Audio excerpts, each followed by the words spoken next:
এই তো আজকে রান্না। তো আমি সবসময় ডিম পেঁয়াজ দিয়ে বেশিরভাগই বোনা করি, কারণ আমার হাজব্যান্ড সবসময় বোনা খায়।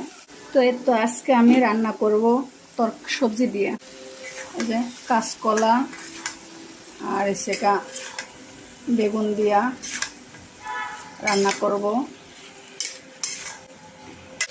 তো আমি জল দিয়ে দিলাম। তো এই তো আমি ডিম দিয়ে দিছি, একটু ঢেকে দিব। তো এটা দেখেন আমি করলাও ভাজি করে নিচ্ছি সাথে।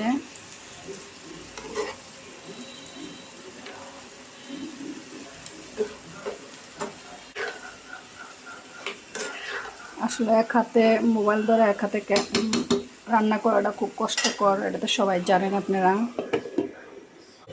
তো আমার সেই কাঙ্ক্ষিত তরকারি রান্না হয়ে গেছে। তা কেমন হয়েছে অবশ্যই বলবেন আপনারা সবাই একটু।